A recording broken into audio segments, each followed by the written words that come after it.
Meus amados, convido você a abrir a palavra do Senhor nosso Deus, no texto onde nós iremos meditar nessa noite, que é o Salmo 23. Já adianto que estarei abordando esse Salmo 23 em duas etapas. A primeira hoje e a segunda etapa no próximo domingo, e no decorrer da mensagem você vai entender o porquê iremos fazer isso. Nós iremos ler todo o Salmo 23 e o tema da mensagem é o pastoreio de Deus. O pastoreio de Deus é o tema dessa noite. Leiamos o Salmo 23, eu lerei os versículos ímpares e peço que a igreja leia os versículos pares. O Senhor é o meu pastor e nada me faltará.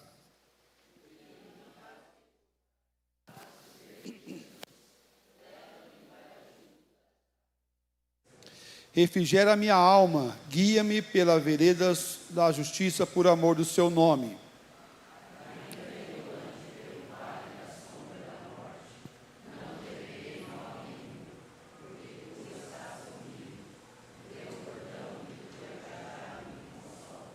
Preparas-me uma mesa na presença dos meus adversários. Unge minha cabeça com óleo, o meu cálice transborda.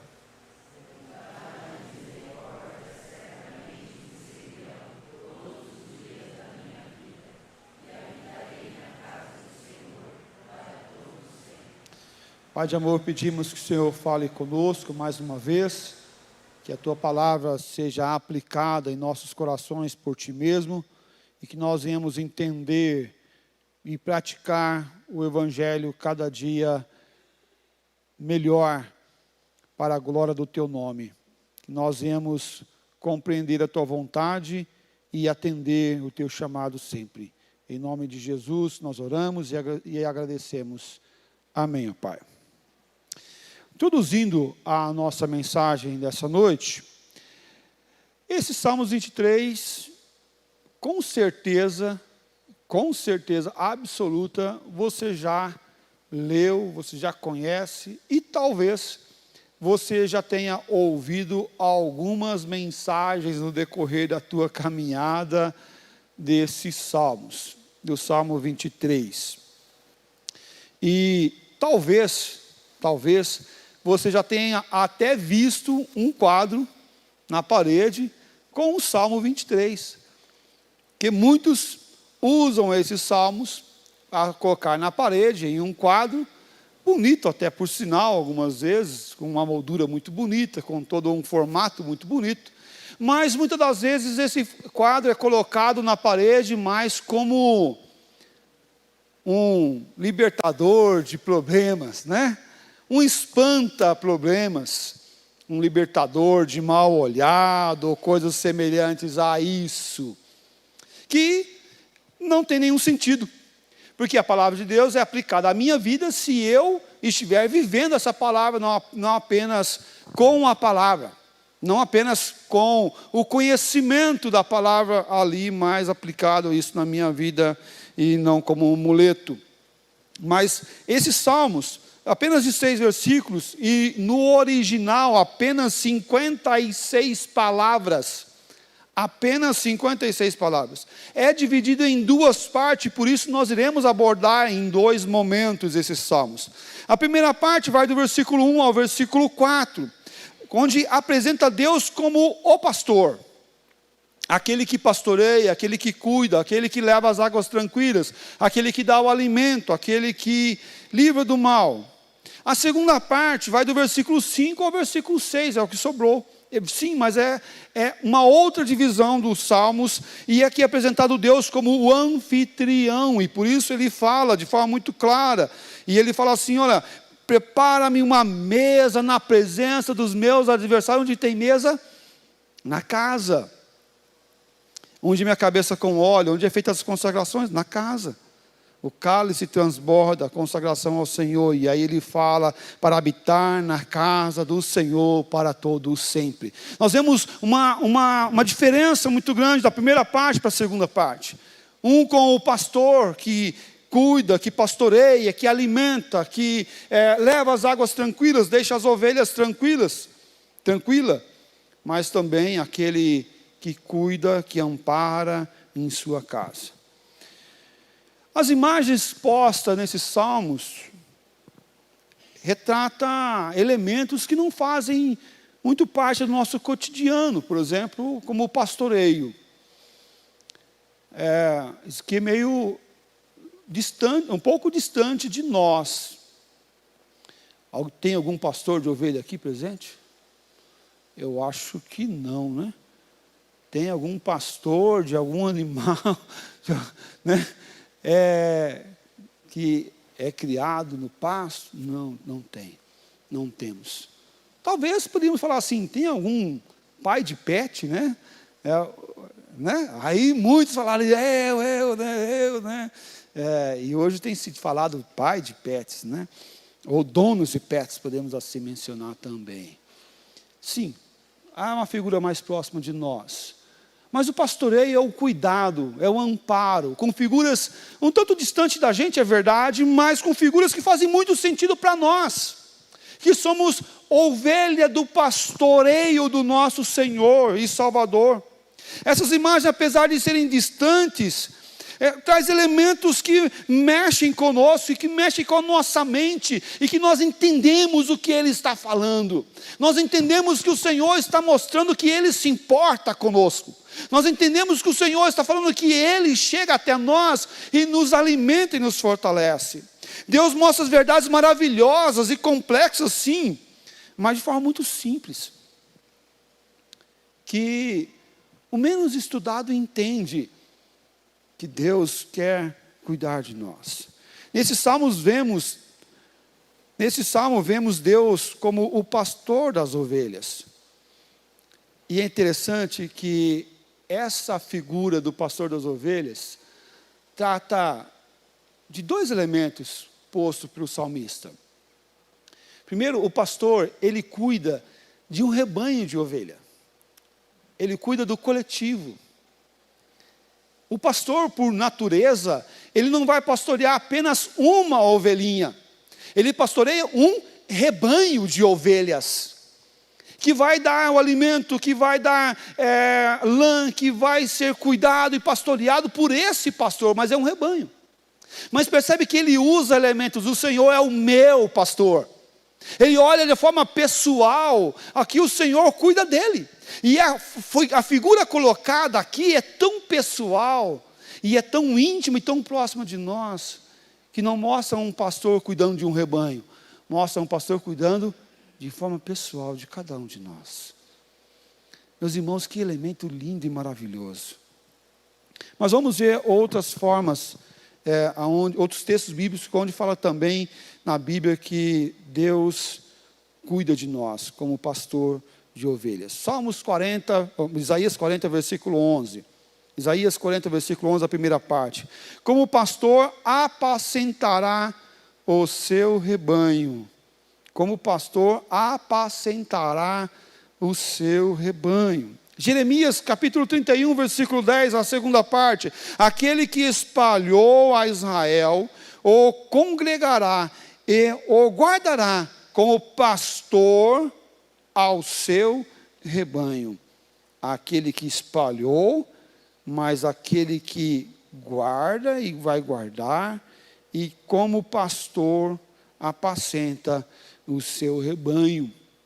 O salmista vai trabalhar figuras que outros textos também trabalharam, e mostra a verdade que Deus é o único que cuida do coletivo, mas também que cuida do pessoal. Cuida do todo, mas também cuida de mim como indivíduo em todo momento. Ezequiel 37, versículo 15 e 16 fala assim: eu mesmo apacentarei as minhas ovelhas e as farei repousar, diz o Senhor Deus.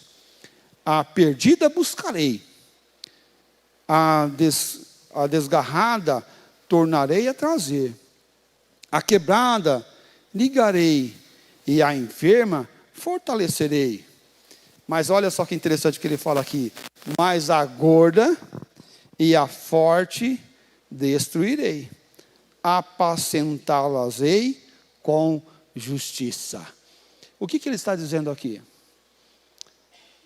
Eu vim para o que era meu, mas os seus não o receberam. As gordas, aquelas que estavam lá de boa, tranquilona, não foram recebidas. Ele veio para o que era os seus, mas os seus não o receberam. É essa figura que ele está colocando. É essa figura que ele está colocando. Aqueles que agora estão desgarrados, estão longe, estão doentes, estão enfermos, não são merecedoras. Essas sim vão ser ajuntadas, vão ser saradas, vão ser curadas. As enfermas vão ser alimentadas e fortalecidas. E a figura posta aqui que nós somos ovelhas que necessitam do Senhor, nosso Deus Pai querido. A figura de ovelha já é a figura de quem necessita de cuidado. Já é a figura de quem precisa ser cuidada, alimentada, fortalecida, direcionada. O pastoreio de Deus em primeiro lugar. Deus cuida do coletivo, mas também do individual. Deus cuida do coletivo, mas também do individual. Veja só os versículos de 1 a 3. O Senhor é meu pastor e nada me faltará. Vamos ler todos juntos? Todos juntos. O Senhor é o meu pastor e nada me faltará. Ele me faz repousar em pastos verdejantes, leva-me para junto das águas de descanso. Refrigera a minha alma, guia-me pelas veredas da justiça por amor do seu nome. O pastor cuida de muitas ovelhas, do rebanho, mas nesse texto vemos ele cuidando de forma individual e no particular. O salmista mostra exatamente a ação de Deus, pois Deus cuida individualmente de cada um de nós. Mateus 18, versículo 12, fala assim: que vos parece se um homem tiver 100 ovelhas e uma delas se extraviar? Não deixará ele nos montes as 99, indo procurar a que se extraviou? Que interessante. O pastor cuida do rebanho, das 100, mas se perde uma, ele vai atrás. Não porque as 99 não são importantes. Ele não está falando que abandonou as 99, mas ele fala que guarda as 99 e vai atrás daquela que se extraviou. Por quê? Porque de forma nenhuma o pai lançará fora, o filho lançará fora a ovelha a quem o pai lhe deu. Jesus não lança fora. Jesus não deixa esse ao léu, porque Ele cuida de nós como indivíduo. Ele cuida de nós como filhos amados. Ele ampara e fortalece as nossas vidas para andarmos com Ele. Ele é o meu pastor, sim, é o pastor do coletivo, mas Ele é o pastor do individual. O pastoreio de Deus, em segundo lugar, mostra a sua ação. Mostra a sua ação. A ação do Senhor. A ação do Senhor trabalha com a provisão. Nada me faltará. Provedor de todas as coisas. Me faz repousar em pastos verdejantes. É o sustento. Leva-me para junto das águas de descanso. É o renovo físico. Mas ele fala ainda: refrigera a minha alma. É o renovo espiritual. Se nós temos o renovo do descanso das águas tranquilas, e quando você pensa num lugar de descanso, você pensa no quê? Em uma rede preguiçosa para deitar, né? Num lugar onde tem aquele riozinho que passa do lado, né? Que aquele sonzinho, aquele barulhinho da água caindo, correndo devagarzinho. Ou talvez até um mar agitado. Num lugar de descanso, de renovo. Sim, é essa figura que está sendo posta. No lugar onde podemos descansar. E por isso ele fala do renovo físico. Mas também ele fala do refrigério da alma. Que é o renovo espiritual. Meus amados, o Senhor nos olha de forma integral. Olha quanto eu estou cansado fisicamente, mas Ele está olhando também o quanto você necessita do renovo espiritual. Mas Ele usa ainda a figura, ainda que eu ande pelo vale da sombra e da morte, isso é livramento. Isso é livramento. Quantas vezes você já passou em momentos difíceis, momentos onde você falou assim, agora não vai dar mais. Momentos onde você passou por perigo, e esse vale da sombra e da morte era um lugar longo, onde, meio de montanhas, que era um lugar que as pessoas se escondiam atrás das pedras, e quando os viajantes estavam passando naquele lugar, havia uma emboscada, porque as montanhas criavam sombras, e esses não conseguiam enxergar os inimigos ao chegar à volta, e os viajantes eram mortos naquele lugar. Mas Ele fala, não temerei mal nenhum, porque Tu estás comigo. Meu amado, o Salmos 18, versículo de 1 a 4, vai nos trazer uma figura do Deus de amor que cuida de nós.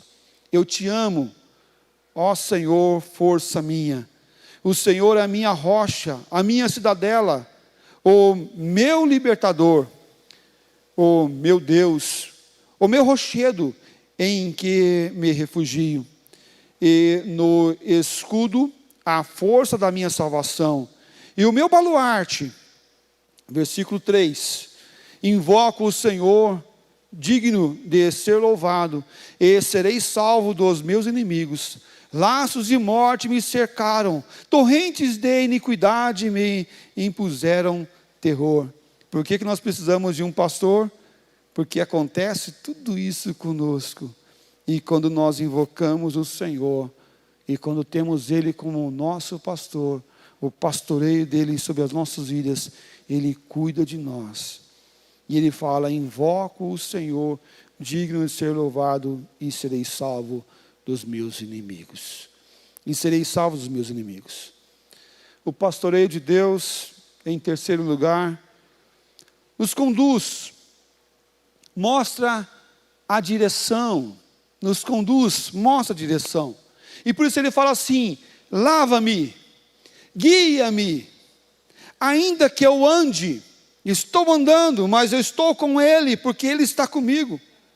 Mostra a condução, mostra a direção. Veja Êxodo 15, 13. E com a tua beneficência guiaste o povo que salvaste, com a tua força o levaste à habitação da santidade. E interessante a figura de Êxodo, do sair da escravidão, é que quando o povo sai do Egito da escravidão, é liberto da escravidão, havia uma nuvem que estava sobre o povo de Israel que sai do Egito e vai agora à terra prometida. Interessante que essa figura da nuvem, para muitos, era apenas uma nuvem que aquecia o povo à noite, do frio, e protegia do sol, do calor do sol durante o dia. E apenas isso, calor e não calor, ok? Para muitos essa figura da nuvem, a nuvem tinha apenas isso, mas é engano, porque a nuvem mostrava a direção. Quando a nuvem parava, o povo parava. Quando a nuvem andava, o povo andava.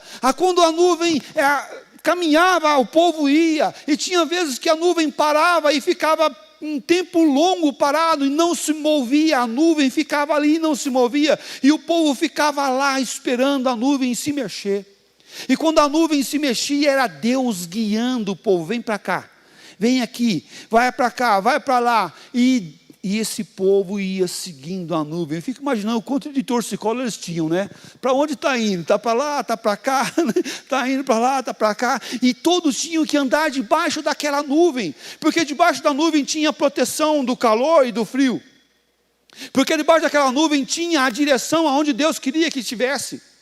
E quando nós olhamos e fala que o Senhor é o meu pastor, é sinal que nós ouvimos a voz do nosso pastor e seguimos ele. Porque as ovelhas do seu aprisco conhecem a sua voz. E o que é que faz? O segue. Meus amados, é essa figura que o Senhor está colocando para nós. Quem segue Jesus é aquele que ouve a sua voz e segue. Guia-me, leva-me. É uma declaração da ovelha. Ele me guia para lá, para as águas. Ele me guia em lugar de alimento. Eu sigo ele em todo canto. É o convite que Jesus faz: quem quer vir após mim, toma a sua cruz e siga-me. Meus amados, isso trabalha um confronto em nós de uma forma tão intensa e tão ímpar. Quantas vezes você queria ir para lá e Deus está mandando você vir para cá? E você fala: ah, pai, não dá só um pouquinho, deixa eu só dar uma voltinha lá, deixa eu só conhecer o mundo, eu já volto.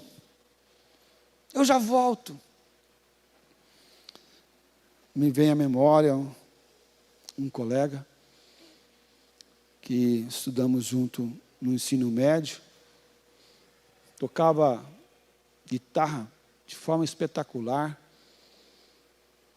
era um metaleiro, roqueiro, e tocava muito bem. E um dia, evangelizando ele falou assim: não, eu acredito em tudo isso aí. Só que é o seguinte, eu sou novo demais.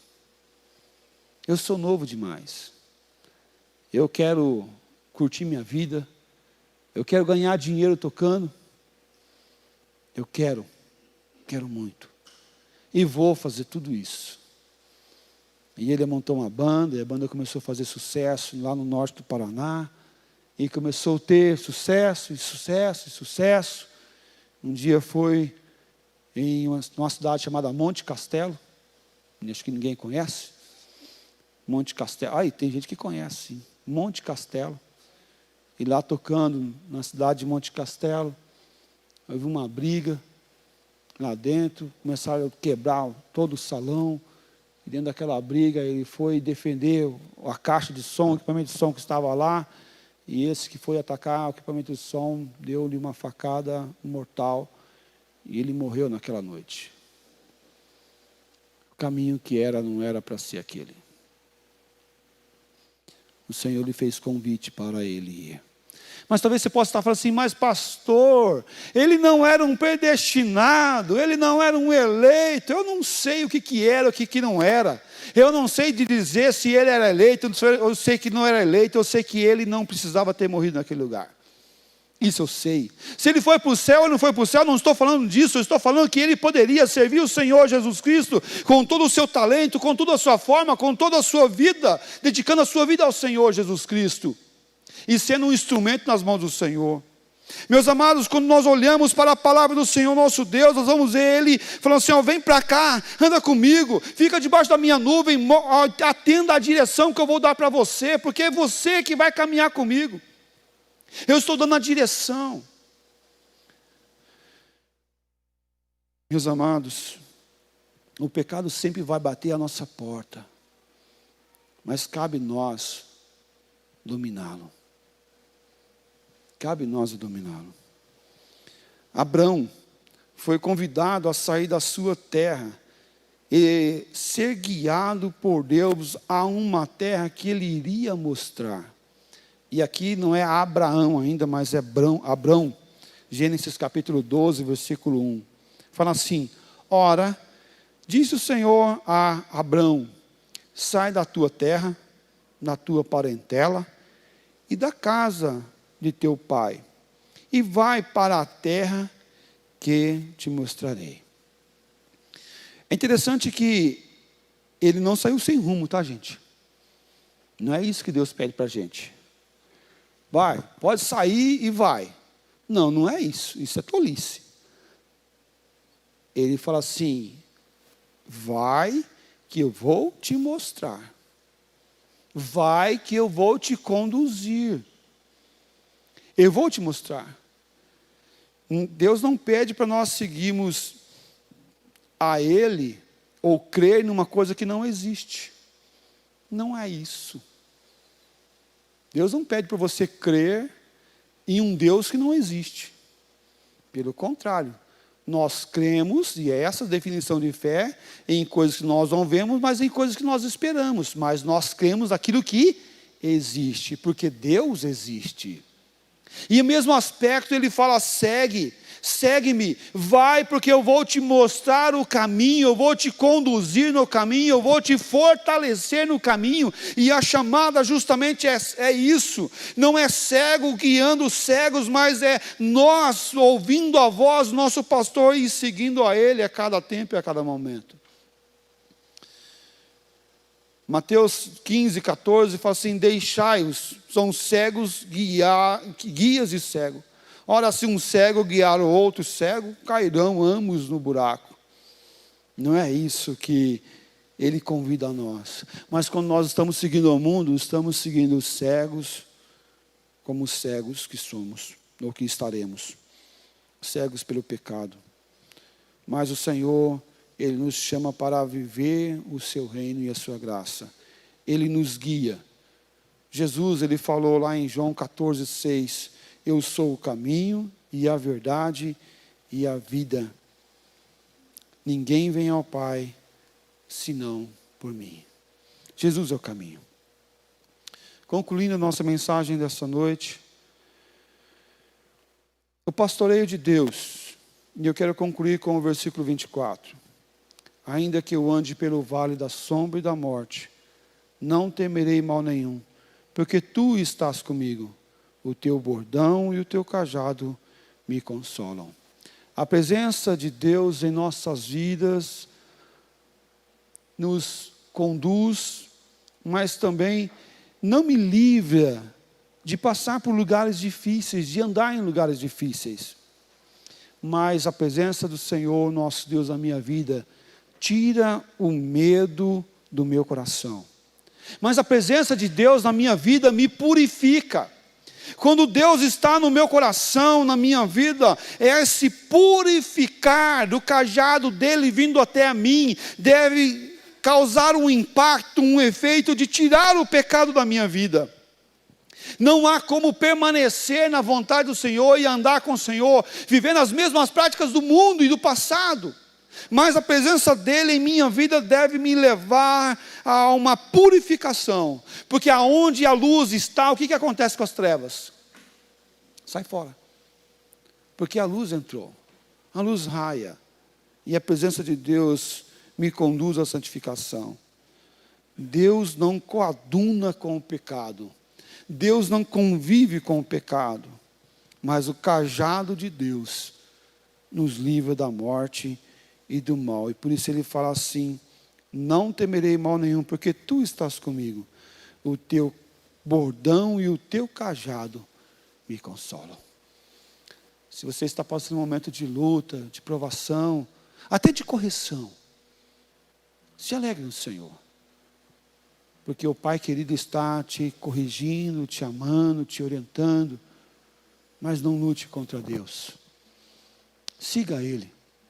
Ame Ele de todo o teu coração, de toda a tua alma, de todo o teu entendimento. Siga Ele como um filho que segue o seu pai. Que pega a mãozinha, que pega a mão do pai e anda do lado dele. O pastoreio de Deus é com cuidado, é com amparo, é com alimento, é com sustento, mas também é com correção. Porque Ele é Pai que ama e que corrige os seus filhos. Gostaria que você baixasse sua cabeça mais uma vez nessa noite, nesse tempo, e pensasse: como é que está a tua caminhada com o Senhor? Ele é o teu pastor? Você está ouvindo a voz dEle? Está caminhando com Ele? Está passando um momento de correção? Para de lutar contra Deus e segue Ele. Para de ficar no deserto, no sol, no frio. Vem para debaixo da nuvem, porque Ele quer te conduzir em amor e graça. O Senhor é o meu pastor e nada me faltará. Descansa no Senhor, mas ande com o Senhor, em nome do Senhor Jesus.